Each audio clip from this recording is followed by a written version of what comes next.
Good morning, all my dear students. Today we will learn class 10th topic, that is control and coordination. First of all, we should know what is control and coordination. I am standing here. This is my body control that I am standing here. And I can manage my hands, my eyes, my all organs to move alongside. That is coordination of my organs, and both meet to function as control and coordination. Let's learn. First of all, we will learn control and coordination in humans. मतलब कि हम humans में control and coordination कैसे हो पाता है, ठीक। तो ह्यूमंस बॉडी में कंट्रोल एंड कोऑर्डिनेशन करने के लिए दो सिस्टम बनाए गए हैं। फर्स्ट सिस्टम है हमारा नर्वस सिस्टम और सेकेंड सिस्टम है हार्मोनल सिस्टम। नर्वस सिस्टम क्या होता है, हमारे बॉडी पार्ट्स में चारों तरफ ब्रेन से लेकर टू तक हर फिंगर टिप तक एक नर्व्स का चैनल बिछा हुआ है पूरे, जैसे कि रेलवे लाइन बिछा होता है, सेम उसी तरह से चारों तरफ हमारे पूरे बॉडी में ये नर्व्स चैनल बिछे हुए हैं। और सेकेंड है हार्मोनल सिस्टम। हार्मोन्स होते हैं एक तरह के केमिकल्स जो हमारा बॉडी सीक्रेट करता है कंट्रोल एंड कोऑर्डिनेशन को कराने के लिए, ठीक है। तो हमारे बॉडी में क्यों ये दोनों सिस्टम दिए गए हैं, इसको हम लोग आगे डिस्कस करेंगे। सबसे पहले अब हम आते हैं ह्यूमन नर्वस सिस्टम पे। तो ह्यूमन नर्वस सिस्टम का सबसे स्मॉलेस्ट ऑर्गन, जैसे कि हमने देखा इससे पहले 9th क्लास में हमने पढ़ा है कि cell is smallest unit of life. तो ये नर्वस सिस्टम का सबसे स्मॉलेस्ट यूनिट जो होता है न्यूरॉन होता है, या नर्व सेल इसे कहते हैं। Nerve cell coordinates body activities with the help of electrical impulse produced in response to internal और एक्सटर्नल स्टिमुलस। तो नर्व सेल क्या करता है, ये इलेक्ट्रिक इंपल्स के थ्रू सिग्नल को ट्रांसमिट करता है जो कि कोई बाहरी या अंदरूनी रिस्पॉन्स होता है स्टिमुलस के प्रति, ठीक है। स्टिमुलस क्या होता है, स्टिमुलस इज एन एजेंट और फैक्टर केमिकल और चेंज इन एक्सटर्नल और internal environment which about reaction in the organism, ठीक है। स्टिमुलस कोई भी एक ऐसा फैक्टर होता है, एक ऐसा सिक्रीशन होता है जिसके कारण हमारे बॉडी में कोई चेंज आता है, ठीक है। यहाँ हुआ हमारा कंट्रोल एंड कोऑर्डिनेशन का स्टिमुलस। स्टिमुलस के बाद आता है बारी रिस्पॉन्स का। रिस्पॉन्स क्या होता है, response is the reaction of organism to a stimulus. जब हमारा बॉडी किसी स्टिमुलस के प्रति रिस्पॉन्स करता है, कोई और एक्टिविटी उसके प्रति करता है, तो उसको क्या बोलते हैं, रिस्पॉन्स, ठीक है। रिएक्शन देता है हमारा बॉडी। उसके बाद दो और ऑब्जेक्ट्स आते हैं, फर्स्ट है रिसेप्टर और सेकेंड है इफेक्टर। रिसेप्टर क्या होता है, रिसेप्टर आर सेल्स और tissues and organs which are capable of receiving particular stimuli. ये वैसे ऑर्गन्स, वैसे सेल होते हैं जो हमारे बॉडी में स्टिमुलस को रिसीव करते हैं, ठीक। अब रिसीव होने के बाद, जैसे कि आपने कंप्यूटर में पढ़ा है कि कंप्यूटर में सीपीयू होता है, हम इनपुट देते हैं, फिर प्रोसेस होता है और फिर आउटपुट होता है। सेम यहाँ पे ये तीनों इनपुट, प्रोसेस और आउटपुट सेम समझिएगा। इंपल्स क्या है, self propagated electrical current that runs along the surface of nerve fiber for passage of impulse।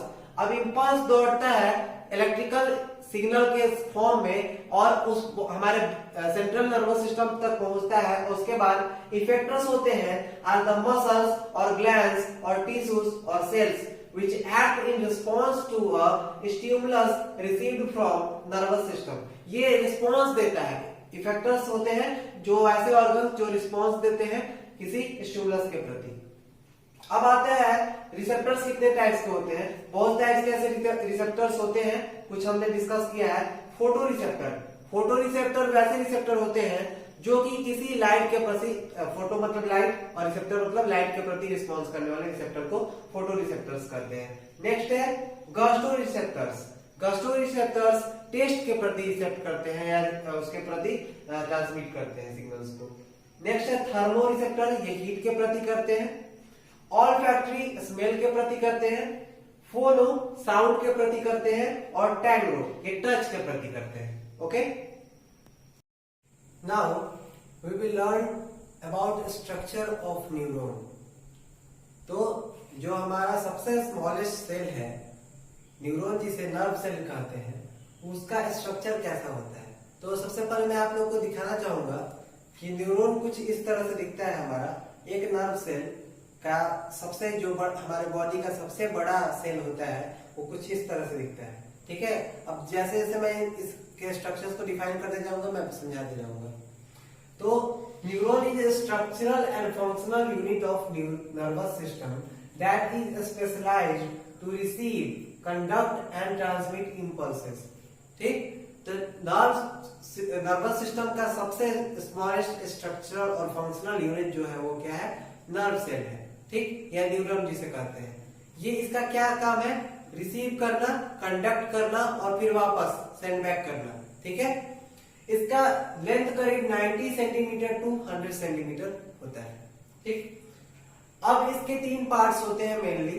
First part जो है और सबसे इंपॉर्टेंट पार्ट जिसे कहते हैं वो है सेल बॉडी, और साइटोन के नाम से इसे जाना जाता है।